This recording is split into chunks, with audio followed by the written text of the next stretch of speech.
जीव गर्भ में भगवान से क्या वादा करता है? क्या वह उसे निभाता है? आइए जानते हैं भगवान श्री कपिल मुनि व माता देवहूति के संवाद से। माता देवहूति ने पूछा, मातृ गर्भ में तो जीव को बड़ा सुख मिलता होगा, न सर्दी है, न गर्मी है, न शोक है, न मोह। भगवान कपिल ने उत्तर दिया, यह मत पूछो माता। मां के गर्भ में जीव को जितनी वेदना होती है उतनी न पहले कभी हुई थी उसे और न कभी आगे होगी।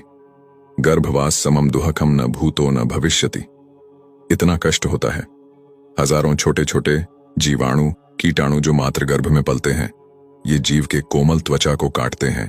जीव तड़पता है, बिलकता है, पर वहां कौन सुने।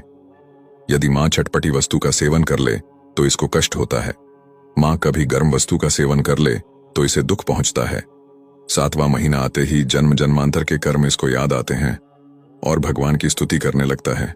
तस्योपसन्नम वितु जगदिच्छयातना नातनोर्भुवि चल्ल चरणारविंदम।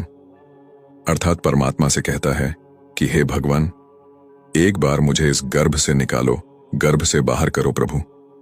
आपका ऐसा भजन करूंगा कि फिर कभी गर्भ में नहीं आना पड़े। भगवान कहते हैं, तुम गर्भ में ही स्तुति करते रहो, बाहर आते ही इस कष्ट को तुम भूल जाओगे। जीव कहता है, सत्य कहता हूं, एक बार गर्भ से बाहर निकाल कर देखो, मैं तुम्हें कभी नहीं भूलूंगा। बड़ी बड़ी प्रतिज्ञाएं करता है। 9वां महीना पूर्ण हुआ, 10वां मास आरंभ हुआ और जैसे ही प्रसव की वायु का वेग आया, जीव मातृ गर्भ से तुरंत संसार में आ जाता है। जीव संसार में आते ही प्रभु को भूल जाता है और भक्ति रहित कर्म करके दुख भोगता है। गुरु साधु शास्त्र अनादिकाल से कहते आए हैं, हरि का भजन करो, हरि है तुम्हारा। बाकी तो सब तो झूठ है, फरेब है, धोखा है।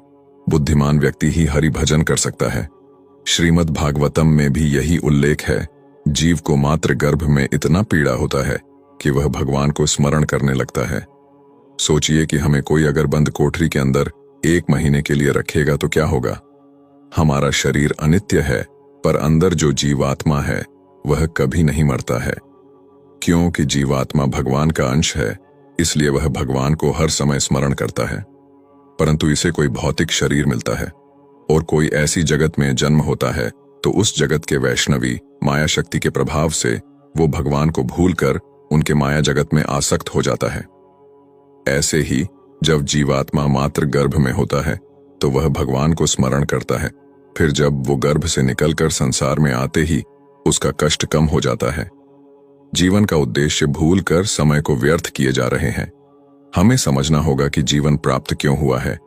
यदि समय रहते समझ जाएंगे तो उचित